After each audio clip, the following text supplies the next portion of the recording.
긍정적인 말을 자주 해야 주머니에 돈이 들어오는 법입니다.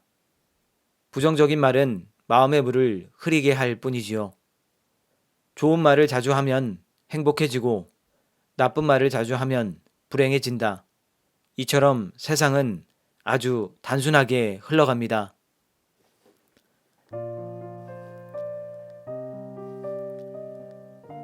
안녕하세요. 하루승리입니다. 오늘 제가 읽어드릴 책은 사이토 히토리의 1% 부자의 법칙입니다. 사이토 히토리 지음, 김진아 옮김, 출판은 나비스쿨입니다. 먼저 이렇게 소중한 책의 내용을 낭독할 수 있도록 허락해 주신 나비스쿨 출판사에 감사 인사를 드립니다. 그럼 오늘 책의 내용 바로 시작하겠습니다. 단순한 세상. 저는 예전부터 말해왔습니다. 세상은 무척 단순하다고요. 이제 이 생각은 제 안에 스며들어 숨을 쉬는 것처럼 자연스럽습니다. 그런데 대부분은 이 사실을 잘 알지 못합니다. 제대로 이해하는 사람은 고작 10명 정도 저의 제자들 뿐인 것 같습니다. 제자들은 저와 같은 일을 합니다. 그리고 다들 세상에서 말하는 부자들입니다. 그들이 제게 사업하는 법을 배웠다고 해서 제자라고 부르는 건 아닙니다. 가르침을 이해했다는 의미에서 제자라고 칭하는 것이지요. 오래전부터 저는 차별하지 않고 누구에게나 제 생각을 이야기해 왔습니다. 하지만 누구도 이해하려 들지 않았습니다. 오히려 괴짜를 만난 듯 대했지요. 그런 가운데 유독 제자들만은 저를 믿어주었습니다. 이 10명의 제자들에게 저는 꾸준히 말해왔습니다. 이 세상은 무척 단순하다고요. 이 이야기를 본격적으로 꺼내기 전에 잠시 묻고 싶습니다.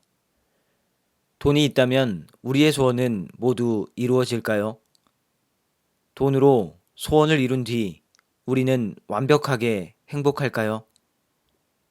안타깝지만 그렇지 않습니다. 사람에겐 돈 말고도 필요한 것이 있습니다. 바로 건강한 몸과 풍요로운 마음입니다. 돈, 건강한 몸, 풍요로운 마음, 이 세 가지가 조화를 이룰 때 우리는 비로소 행복을 얻을 수 있습니다. 그렇다면 돈이 없을 땐 어떤 일이 생길까요? 물론 살아갈 방법은 얼마든지 있습니다. 하지만 현실적인 측면에서 한 가지 곤란한 점이 있긴 합니다. 싫은 이에게 머리를 숙여야 한다는 것이지요. 사람에겐 누구나 장점이 있지만 약간의 착각과 부정적인 흐름이 더해져 어느새 기분 나쁜 사람이 되기도 합니다. 이런 사람과는 얽히지 않는 것이 상책입니다. 하지만 어쩔 수 없이 고개를 숙여야 하는 경우도 발생합니다. 그게 돈 때문이라면 정말 답답한 마음이 들게 됩니다. 저는 건강식품을 판매하는 사업을 합니다. 그런데 손님 가운데 유독 기분 나쁜 행동을 하는 분들이 있습니다. 그런 사람에게 이 말을 건넨다면 얼마나 속이 시원할까요? 죄송합니다. 손님에겐 제 물건을 팔고 싶지 않습니다. 하지만 이런 말을 하기란 쉽지 않습니다. 나쁜 고객에게도 물건을 팔아야 돈을 벌 수 있으니까요. 그래서 보통은 끓어오르는 마음을 꾹 참곤 합니다. 그런데 저는 조금 다릅니다. 미안하지만 당신에겐 물건을 팔지 않겠습니다. 이렇게 선뜻 말할 수 있습니다. 부자이기 때문입니다. 충분한 돈을 소유한 덕분에 진상 고객에게 머리를 숙이지 않아도 괜찮습니다. 그래서 행복합니다. 세상은 이렇게 단순한 이치대로 흘러갑니다. 행복을 향한 첫걸음. 만약 진상 고객을 겪어내야만 하는 상황이라면 어떻게 해야 할까요? 필살기인 미소를 발휘할 시점입니다. 정말 어쩔 수 없는 고객이라면 상대하지 마세요. 그리고 다른 손님에겐 진심 어린 미소를 보여주세요. 미소를 보이면 고객은 반드시 기뻐합니다. 이 세상에 웃는 얼굴을 싫어하는 사람은 없습니다. 여기서 한 가지 기억해야 하는 건 그저 웃는 것만으론 부족하다는 사실입니다. 고객을 기쁘게 하는 일이 무엇일지 꾸준히 생각해야 합니다. 그러면 표정 자체가 즐거워져서 미소가 자연스레 피어납니다. 그러면서 매상이 쑥쑥 올라가고 일이 점점 좋은 방향으로 굴러가게 됩니다. 장사의 기본은 호감을 얻는 데 있습니다. 호감을 얻기 위한 가장 좋은 방법은 바로 미소입니다. 음식점이든 야채 가게든 모두 마찬가지입니다. 배를 채우거나 채소를 사겠다는 이유만으로 손님이 그곳을 방문하진 않습니다. 그 가게에 즐거운 일이 있을 것 같으니 찾아오는 것입니다. 그런데 점원이 퉁명스러운 표정을 짓고 있다면 보는 사람까지 기분이 나빠질 것입니다. 계속 뚱 한 채 있다가 손님이 들어올 때 갑작스레 미소를 지어도 소용이 없습니다. 손님은 우리가 생각하는 것보다 훨씬 똑똑합니다. 그런 식으로 행동해 보았자 금세 들키고 맙니다. 미소가 몸에 배면 즐겁고 행복한 매일이 찾아듭니다. 바쁜 사람들이 주변에서 사라지고 돈도 많이 벌리며 언제나 밝은 생각으로 살게 되기 때문입니다. 사람이란 원래 즐거움을 위해 살아갑니다. 그러려고 일도 하고 연애도 하는 것이지요. 즐거움을 목표로 삼으면 세상이 이전과 다르게 보입니다. 일단 즐겁게 일하는 법을 고민하게 됩니다. 만약 사장이라면 직원 전체의 즐거움을 배려하게 되지요. 분명 모두가 행복해질 것입니다. 10명의 제자에게 가르쳐 준 것도 별반 다르지 않습니다. 저는 사업하는 방법이 아니라 즐겁게 사는 법을 알려주었습니다. 물론 그들도 제 주장을 금세 이해하진 못했습니다. 하지만 즐거운 생활을 시작하자마자 회사의 분위기가 달라졌습니다. 돈이 굴러 들어오기 시작한 것입니다. 제게 성공의 비결을 묻는다면 이렇게 대답할 것입니다. 즐거운 생활을 하기 위한 방법을 항상 진지하게 고민했다고요. 그렇다면 어떻게 해야 즐거운 생활을 누릴 수 있을까요? 일단 다른 이들의 자존감을 높여주세요. 자존감이란 스스로가 소중한 존재임을 깨달았을 때 느끼는 감정입니다. 진심 어린 칭찬을 들을 때, 세상에 도움이 될 때 알게 되는 벅찬 행복이 바로 자존감입니다. 자네 덕분에 우리 회사가 이렇게 발전할 수 있었네. 사장님에게 이런 말을 듣는다면 직원의 어깨가 얼마나 으쓱해질까요? 나는 중요한 사람이구나. 이 회사에 꼭 필요한 인물이었어. 이런 생각에 무척 기쁜 마음이 들 겁니다. 이럴 때 자존감이 충족됩니다. 이것과 형태는 다르지만 좋은 차를 타거나 어엿한 집을 구입하는 것도 자존감을 충족하는 행동입니다. 아마도 사람은 자존감을 채우기 위해 살아가는 존재일지도 모르겠습니다. 마음의 크기. 우리에겐 마음이라는 소중한 무언가가 있습니다. 이 마음은 대체 어느 정도 크기일까요? 우리가 마음을 떠올릴 때 무한정 크고 넓은 것이라고 상상하기 쉽습니다. 그러나 그 마음도 우리 몸 안에 있는 것임을 잊지 마세요. 즉, 마음은 사람의 육체보다 크지 않습니다. 인간의 몸 안에는 심장, 허파, 간 등 다양한 장기가 있습니다. 마음도 그런 장기들과 마찬가지로 신체 내부에 있으므로 혼자 큰 공간을 차지할 수는 없겠지요. 이것으로 미루어 볼 때 마음은 아마 컵 하나 정도의 크기일 것입니다. 그리고 마음이라는 컵 안에는 물이 들어 있습니다. 이 물을 인간의 마음 그 자체라고 생각해 보면 어떨까요? 그렇다면 성격이나 인간성은 아마 이 물에 의해 결정될 것입니다. 마음의 컵에 깨끗한 물을 담은 사람은 푸른 하늘처럼 상쾌한 인간성을 갖고 있겠지만 뿌연 물을 담고 있는 사람은 마음이 어둡고 칙칙할 테니까요. 마음에 깨끗한 물을 붓고 싶다면 말의 힘을 믿어야 합니다. 아름다운 말을 하면 그 말이 깨끗한 물방울로 바뀌어 마음의 컵에 담기게 됩니다. 좋은 말을 계속하면 깨끗한 물을 계속 컵에 담을 수 있죠.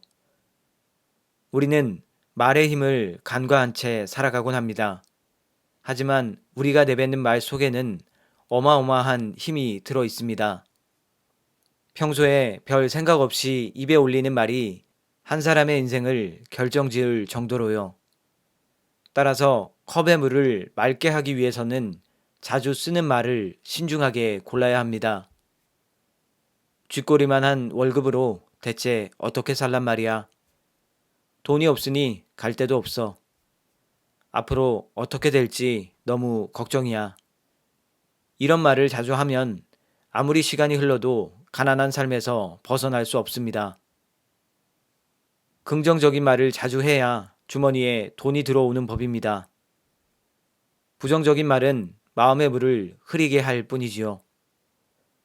좋은 말을 자주 하면 행복해지고 나쁜 말을 자주 하면 불행해진다. 이처럼 세상은 아주 단순하게 흘러갑니다. 우리는 좋은 말, 즉 긍정적이고 아름다운 말을 쓰는데 익숙하지 않습니다. 이것은 뇌의 작용과 연관이 있습니다. 인간의 뇌는 본능적으로 걱정을 좋아합니다. 스스로를 지키는데 유리하기 때문입니다.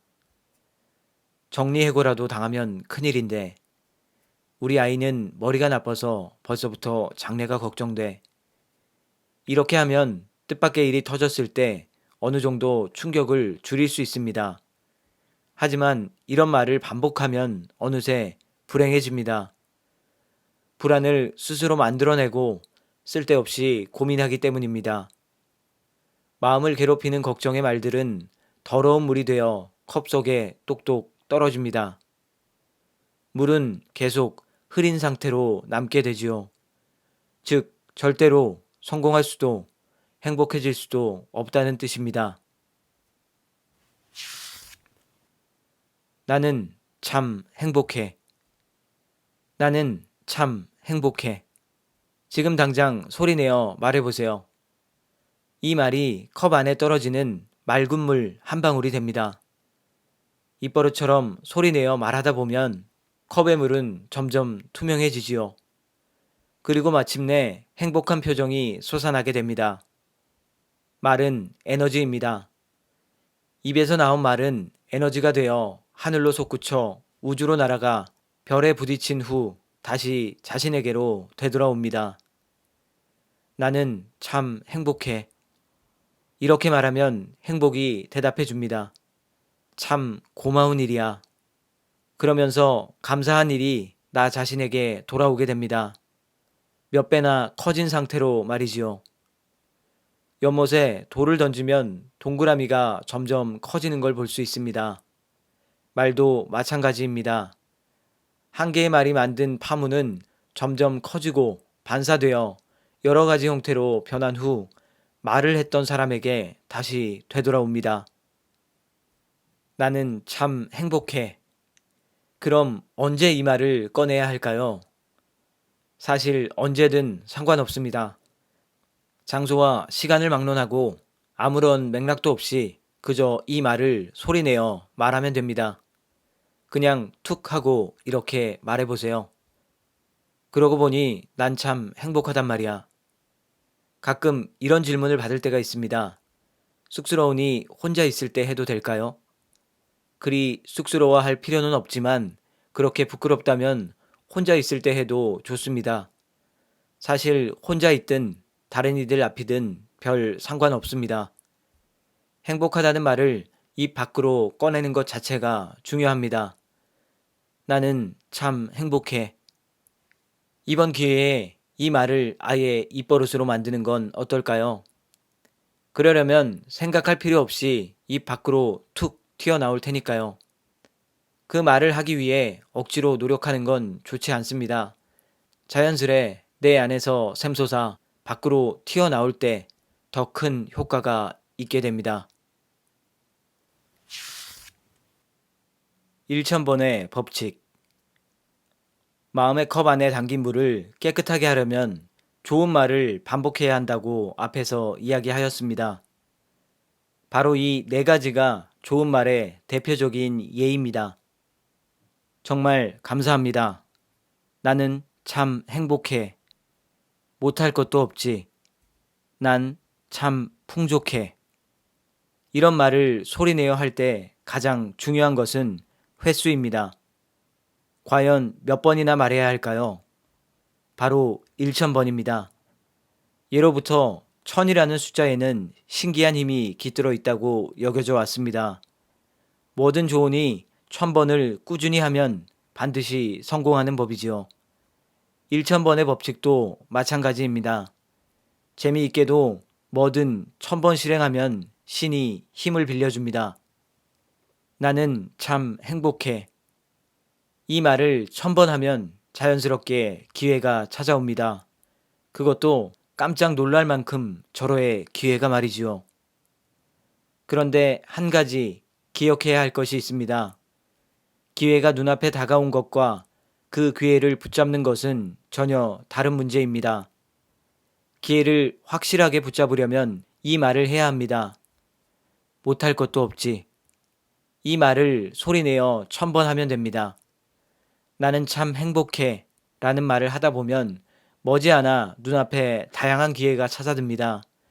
하지만 그걸 내버려 두면 그대로 사라집니다. 못할 것도 없지. 이 말을 되풀이하며 기회를 꼭 붙들어야 합니다.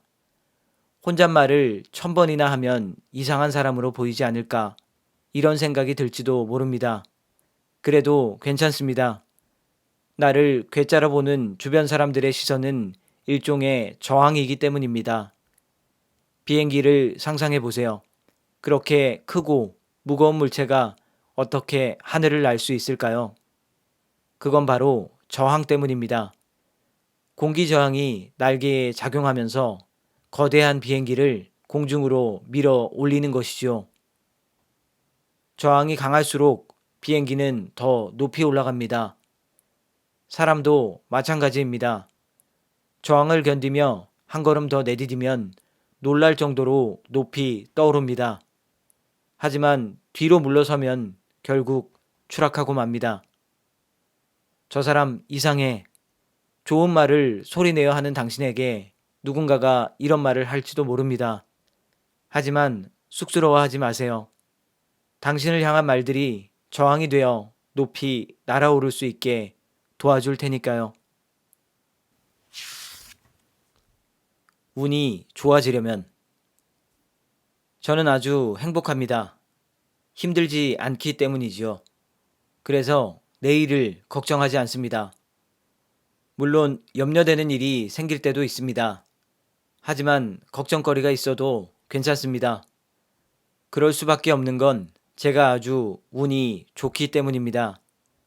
운이 좋으니까 곤란한 일에 빠지지 않을 자신이 있습니다.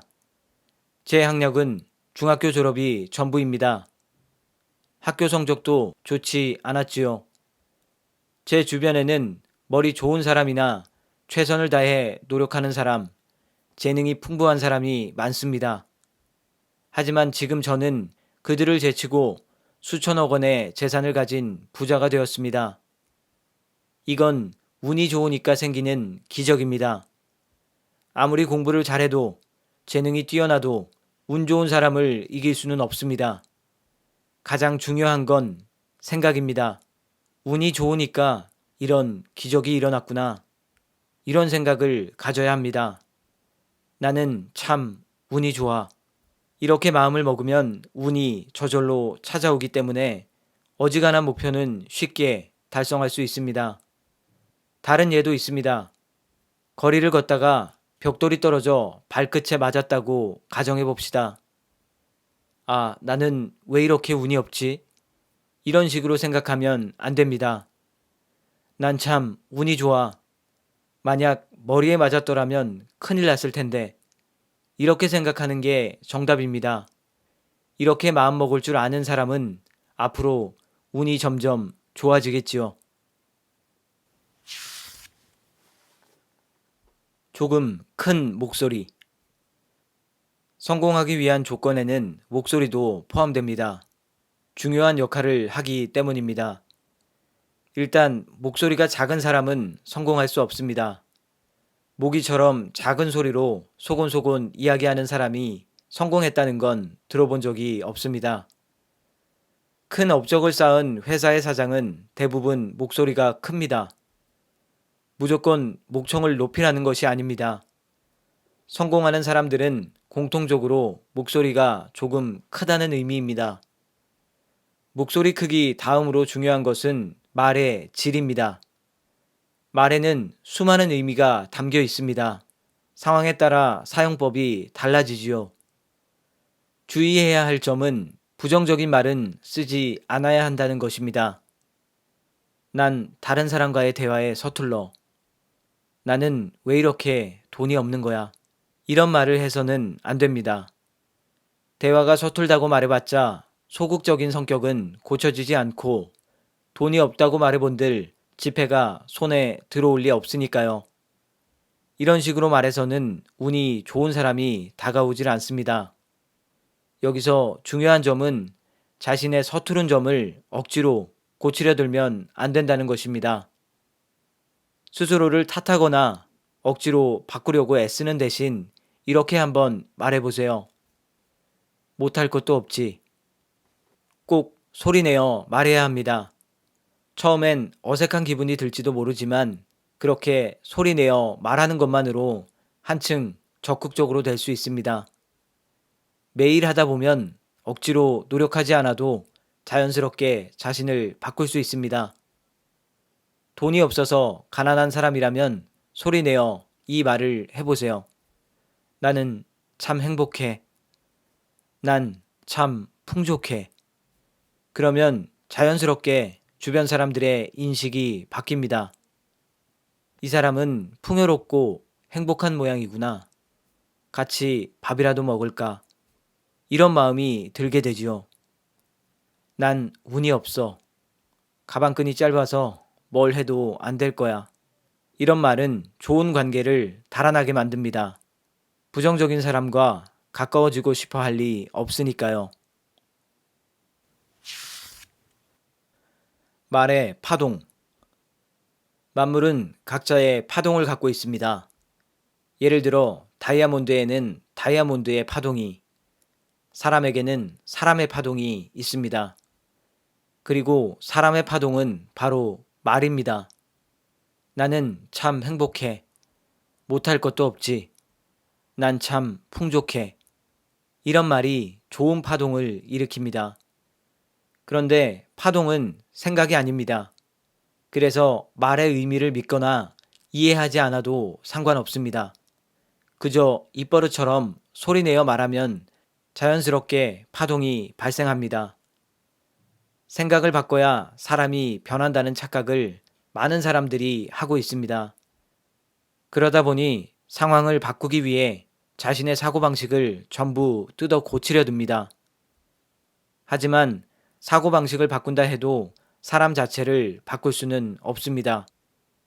사람의 파동은 말이기에 소리내어 하는 말을 바꾸지 않는 한 행동이나 사고방식은 바뀌지 않습니다. 그런데 말을 입 밖으로 꺼내는 순간 파동이 바뀝니다.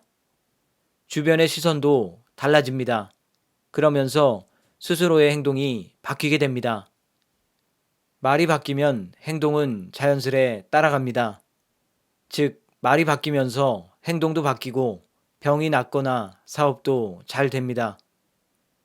처음부터 무리할 필요는 없습니다. 그저 소리내어 말하기만 해도 충분합니다. 그리고 1000번 소리내어 말한 시점부터 자신과 주변의 모든 것이 변하기 시작합니다. 소극적이고 의욕이 없는 사람에게도 성공과 행복을 바라는 마음은 있습니다. 그런데 그런 사람에게 스스로를 바꾸려면 행동부터 시작해 라고 말해봤자 무리한 요구가 될 뿐입니다. 할 수 있을 리가 없으니까요.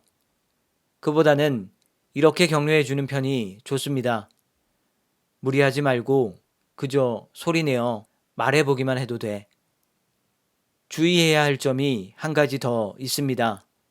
소리내어 표현하는 말에 마음을 담을 필요는 없다는 것입니다. 마음을 담아야 한다고 말하는 사람도 많겠지만 사실 그러지 않아도 됩니다. 마음은 곧 따라오기 때문입니다. 내버려둬도 알아서 따라올 테니 굳이 걱정할 필요가 없습니다. 풍요로움, 건강, 기운, 즐거운 두근거림, 이런 말을 자연스럽게 소리내어 하다 보면 점점 행복해집니다. 저는 지금까지 몇천 번, 몇만 번 해왔기 때문에 이제는 가끔 말하기만 해도 충분한 효과를 누릴 수 있습니다.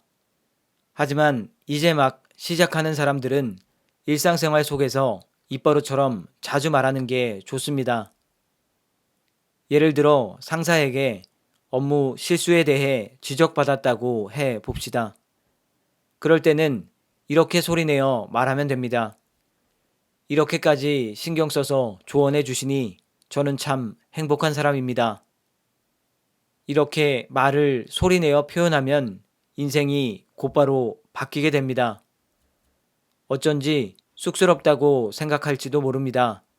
하지만 당신을 꾸짖은 사람은 다른 견해를 갖고 있다는 점을 알아야 합니다.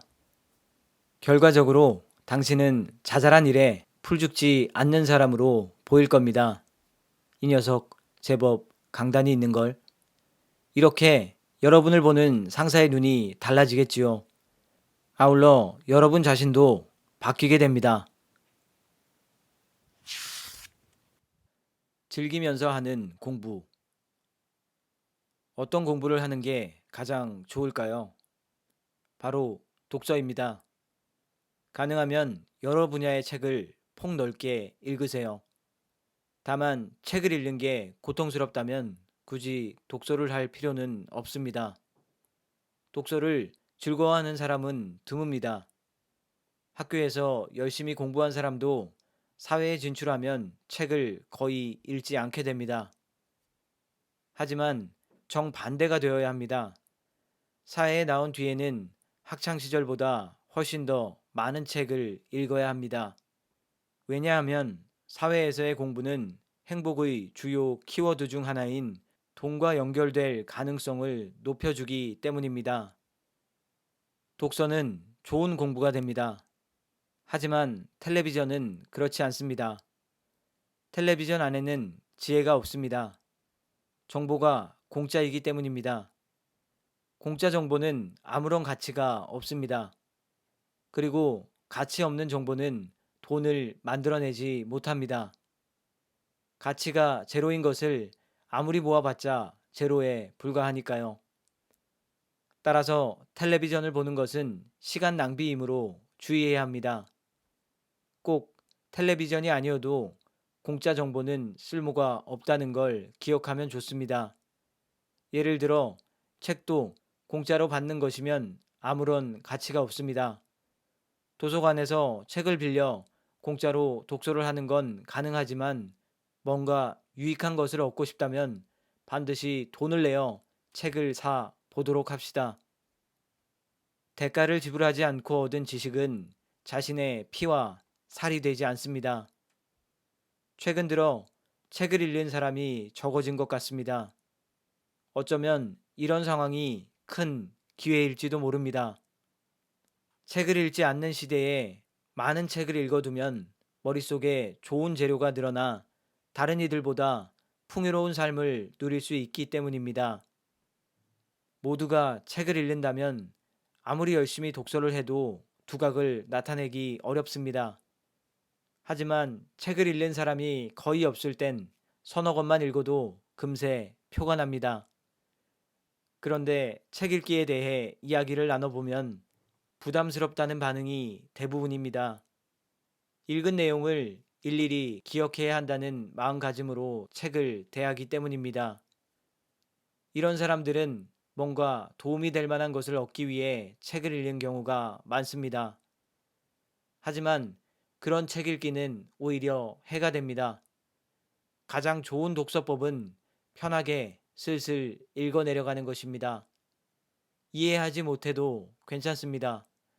굳이 머리에 쌓아두려 하지 말고 대충 본다는 마음으로 책을 읽으세요. 그러면 오히려 글씨보다 더 많은 것이 보입니다. 힘들겠지만 당장 책을 읽어보세요.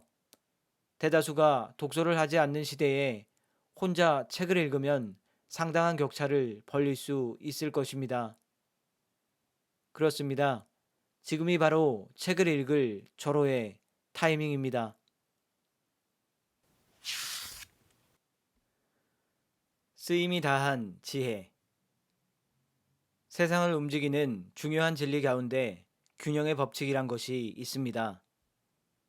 우리 앞에 두 사람이 있다고 해 봅시다.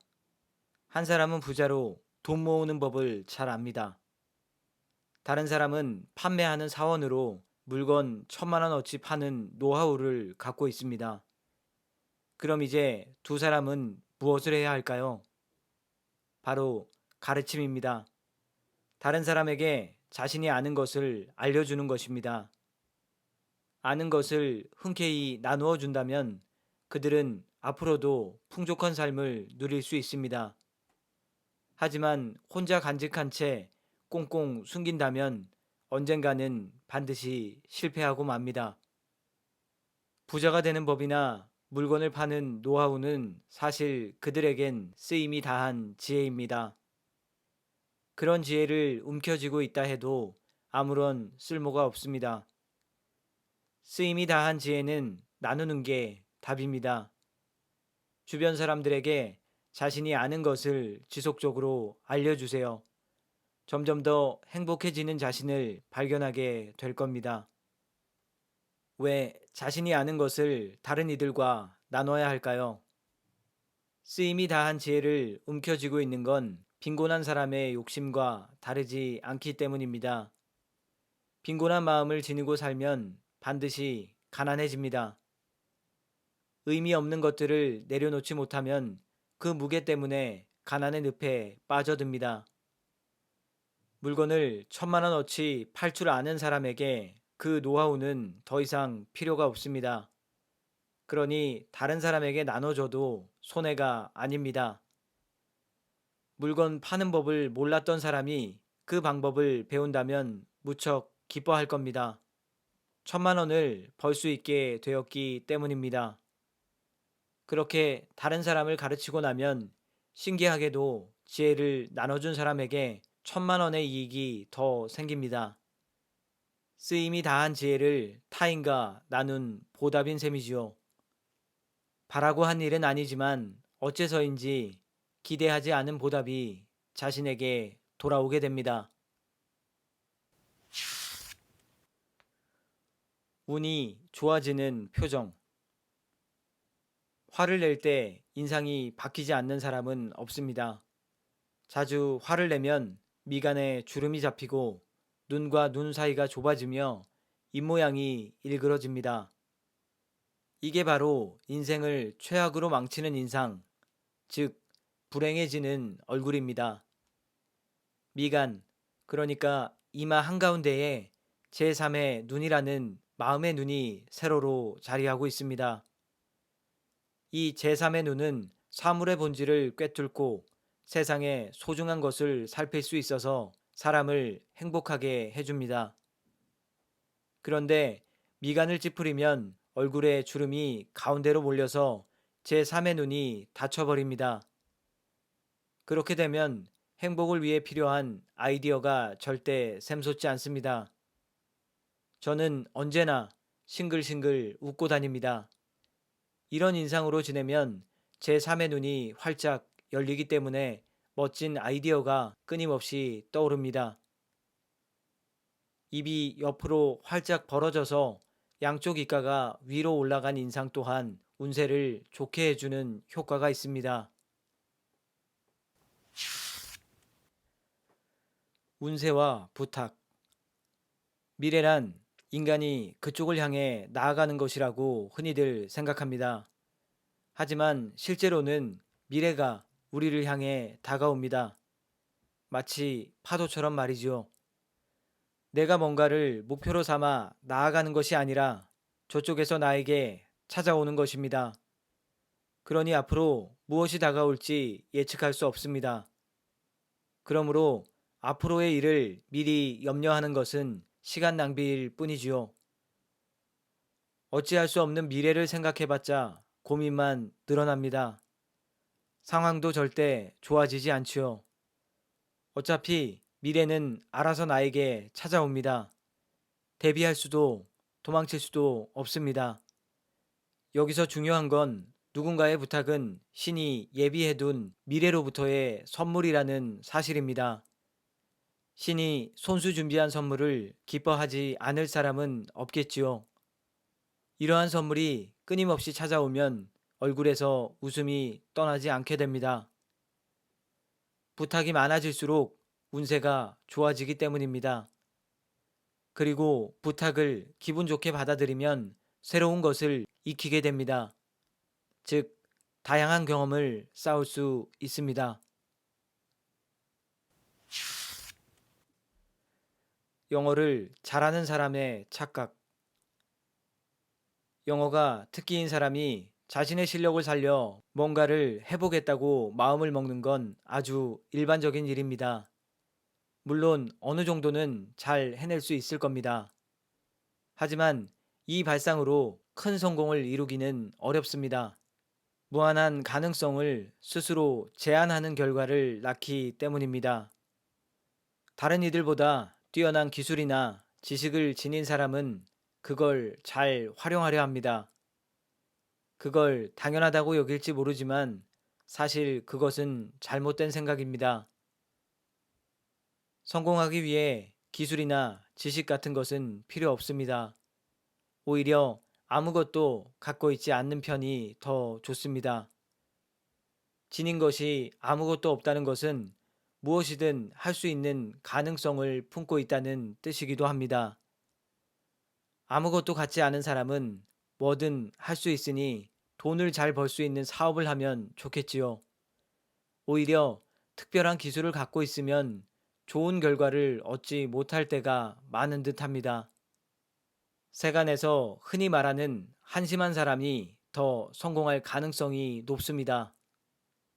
중요한 점은 미리 무엇을 할지 정해놓고 행동해서는 안 된다는 것입니다. 좋아하는 일만 할 수 있다면 그걸로 충분해 라며 기타나 퉁기는 사람도 있는데 이 역시 성공과는 맞지 않습니다. 자신의 특기를 살려 뭔가를 해보겠다거나 좋아하는 일을 한다는 사실에 그저 만족하면 머지않아 가난의 파동이 생기게 됩니다. 가난의 파동이란 가난을 향해 가는 부정적 에너지, 즉 마음의 가난을 의미합니다. 가난의 파동을 멈추게 하지 않으면 아무리 애를 써도 행복해질 수 없습니다. 반대로 풍요의 파동이라는 것도 있습니다. 둘 다 파동이기에 주변으로 쭉쭉 퍼져나갑니다. 파동은 주위로 퍼진 뒤 몇 배로 커져서 곧 되돌아옵니다. 가난의 파동도 풍요의 파동도 처음에 내보냈을 때보다 훨씬 커진 상태로 자신에게 되돌아옵니다. 더구나 가속의 법칙에 의해 속도는 더욱 빨라집니다. 그런데 이 가난의 파동을 내뿜는 사람들은 늘 돈에 대해 험담을 한다는 특징이 있습니다. 세상은 돈이 전부가 아니야. 흔히 듣는 말이지만 이것은 돈에 대한 최고의 악담입니다. 이런 험담도 어지간한 부자가 아니면 할 수 없겠지만 어쨌든 이는 돈 말고도 소중한 게 또 있다는 이야기가 됩니다. 물론 돈보다 중요한 것도 있지만 돈의 마음을 고려해 보면 그런 말은 너무합니다. 돈의 마음에 상처를 주게 되니까요. 여자는 너만 있는 게 아니야. 당신을 좋아하는 이에게 이렇게 말하는 것과 마찬가지입니다. 최고 점수는 78점. 누구나 시험에서 100점 만점을 받고 싶어 합니다. 하지만 복잡한 인간 사회에서 100점을 받기란 거의 불가능합니다. 사실 사람이 하는 모든 일의 최고점은 78점입니다. 이것이 바로 78점의 법칙입니다.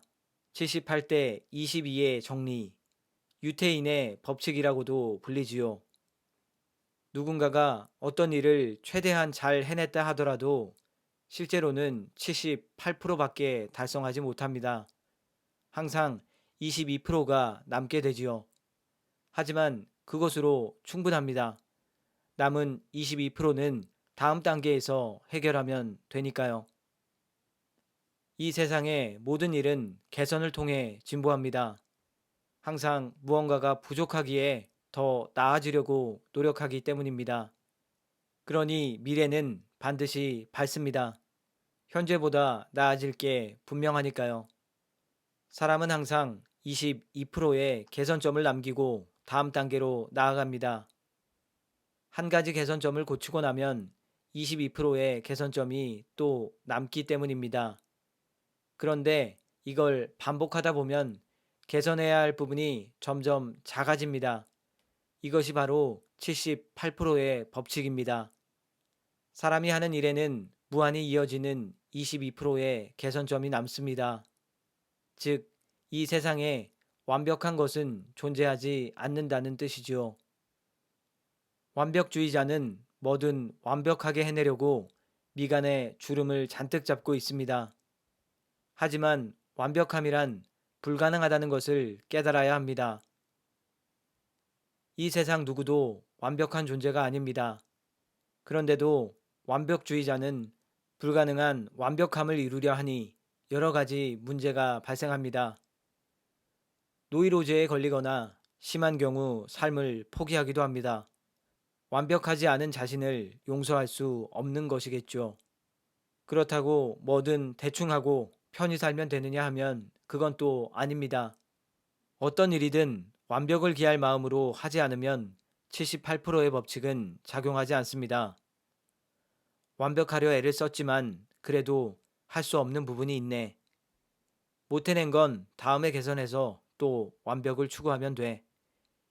이렇듯 불완벽주의자는 몇 번을 실패해도 기죽지 않습니다. 오히려 실패하면 기뻐합니다. 이것이 바로 완벽주의자와는 다른 점입니다. 완벽하지 않은 내가 완벽을 목표로 했지만 당연하게 실패했어. 또 다음에 완벽을 추구해보자. 이뿐입니다. 완벽하지 않음을 알고 시작하니까 예상대로 실패하는 자신을 보면 오히려 즐거워할 수 있는 것이죠. 자신이 완벽하지 못하다는 사실을 자각하면 실패해도 기죽을 일이 없습니다. 앞으로 조금씩 나아지면 된다고 긍정적으로 생각하니 마음이 밝아지고 기운이 넘친답니다. 출세만을 추구하는 자신만만한 완벽주의자는 주위 사람들을 정말 피곤하게 만듭니다. 자신의 실패를 늘 타인의 탓으로 돌리기 때문입니다. 완벽한 내가 실패할 리 없어. 다른 실패 요인이 있는 게 분명해. 이렇게 말하면서 남의 잘못만 따지니 주위 사람들은 견딜 수가 없지요. 완벽한 건 신뿐입니다. 평범한 존재인 우리가 완벽할 수는 없습니다. 이 세상은 완벽하지 않은 인간이 어떻게든 완벽해지려고 수행하는 장소입니다. 완벽을 목표로 해도 그렇지 않은 부분이 반드시 남게 됩니다. 남은 부분은 개선하면 될 일이지요. 지금보다 조금씩 개선함으로써 이 세상 모든 일들이 틀림없이 좋은 방향으로 나아가게 되어 있습니다. 예를 들어 예전보다 조금 더 밝은 표정을 지어봅시다. 일이나 인간관계가 깜짝 놀랄 정도로 잘 풀릴 겁니다. 이처럼 뭐든 조금씩 개선하면 나아지는데 이것을 개선의 법칙이라고 부릅니다. 이 법칙은 어떤 상황에서든 다 적용되기 때문에 아무리 사소한 일이라도 효과를 발휘합니다. 성공의 파동. 못할 것도 없지. 소리내어 이 말을 반복하다 보면 몸이 자연스레 앞으로 나가며 점점 적극적으로 행동하게 됩니다. 예를 들어 엘리베이터 안에서 사장님과 마주쳤다고 해 봅시다. 대부분은 머뭇거리며 구석으로 물러설 겁니다. 하지만 당신은 한 걸음 나아가 사장님에게 가까워지려고 하겠지요. 그게 무슨 소용이냐고 생각할 수도 있습니다. 하지만 아주 큰 의미가 있습니다. 환심을 사서 출세하겠다는 얄팍한 마음이 아닙니다. 크든 작든 사장이라는 직함을 가진 사람은 일단 회사 안에서 가장 성공한 인물입니다. 즉, 성공의 파동을 가지고 있습니다. 한 걸음 나아가 사장님에게 다가가면 자신에게는 없는 성공의 파동을 느낄 수 있습니다. 모처럼 얻은 기회이니 사양하지 말고 이 파동을 느껴보세요.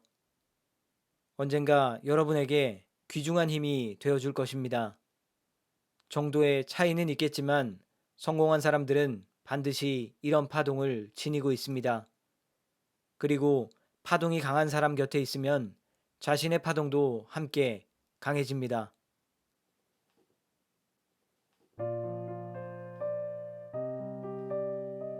긴 책의 내용 끝까지 들어주셔서 대단히 감사합니다. 오늘 책의 내용이 도움이 되셨다면 꼭 구독과 좋아요, 알림 설정까지 부탁드리고요.